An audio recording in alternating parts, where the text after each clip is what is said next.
Well, just in studio to discuss this further, we are now joined by our guest, Botsang Moiloa. He is a political analyst, and then also Mosire Tsiane. He is also joining us in studio. He is from SALF, South African Liberty Foundation. Thank you so much, gentlemen, for joining us in studio and for being a part of this discussion. Now, let's start over and talking to ANC7. The president seemed really happy about his achievements as his tenure as president of the ANC and of South Africa. Now, do you think, and perhaps why do you think some of his achievements are being overlooked? Well, good evening, Stephanie and Musira and NN7 fellow viewers. I don't think it was, and I don't think the president was wrong for not to can blow his own horn and whistle at the moment. I think he handled the interview properly by not actually advancing of what he has achieved and mentioning just a few things as the head of state. He personally said, let the people decide, let the people judge based on his performance and the things he has done as the president of the country.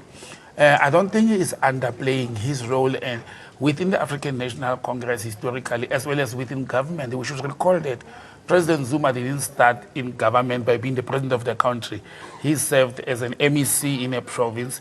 He served as a deputy president of the country before, and he came back as a president of the country. So your role in the public service fraternity or into the political office space does not only come up when you become the president of the country. His role in the liberation movement, the ANC at that time, the leader of the ANC, the Umkhonto we which was the military wing of the ANC, and so forth. We cannot shy away from that. However, what is critical at the moment is we should look at what is happening in the media, especially the mainstream media.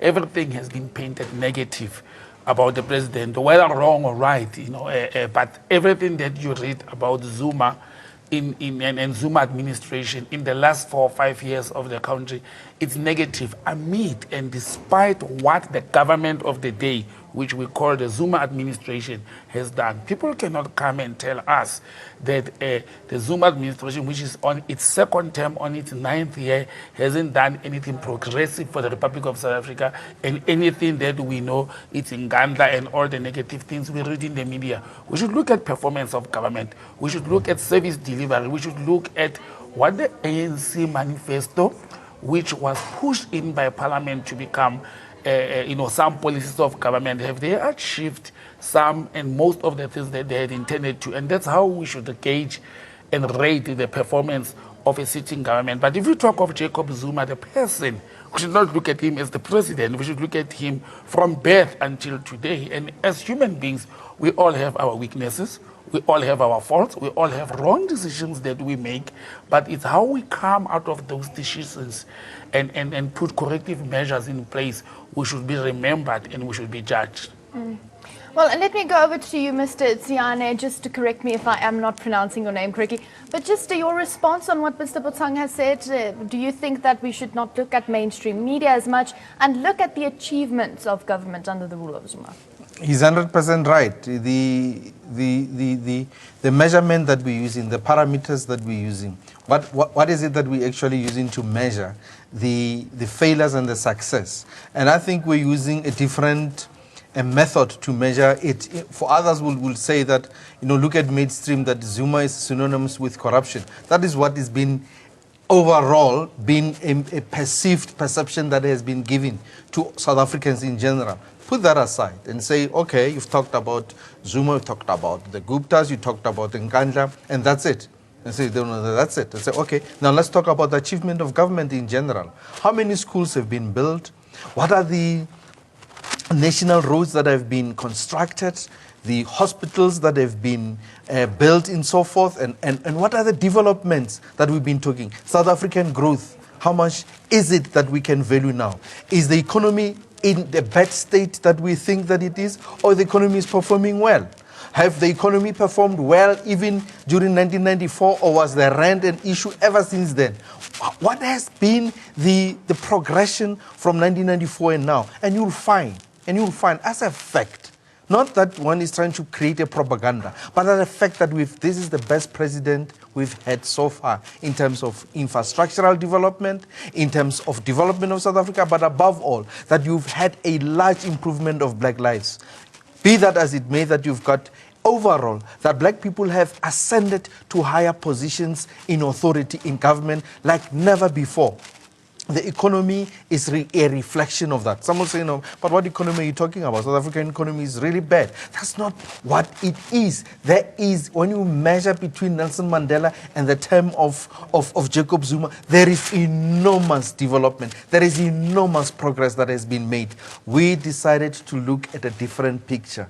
We, like Musi Maimane of the DA and others, concentrated on a one-man individual. We never looked at South Africa in general. What is it that was best for South Africa? What is it that we have achieved as South Africans? We have even neglected to look at our to be patriotic to our own country. We have always been focusing rather on, or what you can call your mainstream media, focusing on an individual, but not focusing on South Africa in general. But above all is that in South Africa, even now, we are having a knowledge like never before. This was all a secret kept in a closet about what is happening in our SOEs. But today, we can know who is a director in SOEs. We can know who is running, who is the CEO.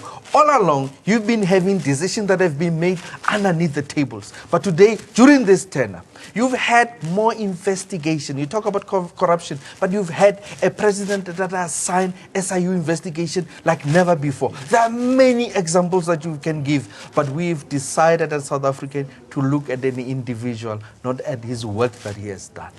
I think the only challenge we are faced with as a country is that people have been brainwashed and made to look at Zuma as if Zuma is the only existing person in the country or in government, which is not the case. Let me state the facts, and South African can go and check those facts. Under the presidency of Jacob Zuma, South Africans have put him back in power 2 terms. Like nobody has ever achieved that, ever. And nobody is talking about that. You know, if 11 million people stand up and say, we want that face of the ANC to remain a part of government, to lead the government for the second time and so forth, what are we doubting there? But also, Stephanie, go and look at the number of corruption cases that were exposed during the Jacob Zuma administration. And when I say corruption, people must not think it's government, because when you talk of corruption in South Africa, everybody thinks you talk of government corruption. We talk of white corruption, you know, and white, not white, the people, the white collar corruption. We talk of banks. It has never happened in the history of this country that 4 commercial banks conniving with 13 other banks were corrupt from 2002. Jacob Zuma was not the president of South Africa in 2002. They were corrupt. They devaluated the rand, the very same rand that modern day economists or economics graduates say you gauge the economy of the country by looking at the currency fluctuation. We are sitting here today. We know that the rand didn't perform the way it was supposed to perform from 2002 until 2014, not because the economy was performing bad, but because the corrupt 4 major banks of this country connived with 80 international banks. Which administration exposed that? It happened in Mandela administration. It happened in Big administration, Motlanthe. It was exposed under the Zuma administration. We don't want to give credit for that. We look at the cement cartels, the bread cartels, the milk cartels, and all these exposures. The Department of Treasury or Finance of the country itself, they were supposed to be the well-managed, well-oiled machinery of government, anti-corruption, the PFMA, you know, custodian and so forth. There was corruption happening inside that department. Under various ministers, under various presidents of the country. When was it exposed? It was exposed on this platform. It was exposed under Zuma administration. People were called to book. People were called to parliament. And we don't want to give credit on that. Let us look at rural areas development. Let us look at the supply of water, electricity. And I don't want to sing praises for Jacob Zuma. I want to say we should, as South Africans, look at what government has done during the reign or the leadership of Jacob Zuma. And we should gauge him on that. We should not also put a blind eye where he had done wrong. And then he stood up and said, I was wrong, I will correct my errors, and I'll pay the price for what wrongs I've done. That's how you judge a person collectively and holistically. But I think we're having a problem whereby the media, especially mainstream media, is pushing another line, and we tend to put a blind eye on facts and things that we are supposed to be putting attention to. Definitely. I just want to turn the conversation a bit. I know that there has been much done to figure out the corruption while Zuma was in control, or while he is in control. But let me just go to you. He said that he was improving the quality of life. Let's take a closer look at what does he mean when he says this. What are some of the things that he changed that has actually improved the quality of life for South Africans? South Africans can never deny a fact that indeed during the tenure of Jacob Zuma, in general, black lives have improved. In one way or the other, you've got improved state funding in terms of your hospital. You can't ignore that. You've got an improved, as he has indicated, rural development that has improved mostly black people in those rural areas. There's been a staggering improvement of lives even in positions for black people to have arisen. For the first time probably in South Africa, we had for the first time a Minister of Finance being black. Just an example. Well, I want to move on also to the National Development Plan. Let me go over to you, Botsang, for this. The National Development Plan, it was implemented very vigorously by President Jacob Zuma. Do you think after December, where do you see the National Development Plan go, and will it actually continue after the December elective conference? Well, we should recall what the president said yesterday. All these policies are the policies of the African National Congress. He is expected, as the leader of the African National Congress and the leader of the country, which has adopted some of the ANC policies into government policies, to can actually run and lead and give direction to those policies. So I think he was actually very, gentlemanship to say, but these are not my policies. I had to run with them because I've been mandated. It is the onus now rests with whoever is going to take from President Zuma in the ANC come December 2017 to can be able to implement some of the outstanding matters in the National Development Program. However, we should also recall that the ANC had its policy conference in July this year. There's been other editions and other developments. The African National Congress and its leadership have actually resuscitated their old policy of radical economic transformation to say the country did not transform as much as we wanted it to transform. The transformation in economic ownership, land ownership in the country has been very slow. We therefore cannot allow the status quo to remain. We have to actually radicalize it in a sense of we have to move a little bit faster, more aggressively and all that. So whoever is going to fill up Jacob Zuma's shoes after December is faced with a mammoth task. We are sitting today as a nation, Musire, with recommendations regarding the free higher education. And I don't know why people are making noise about such, because the free quality higher education or education in general, it has been the ANC position from inception, from 1994.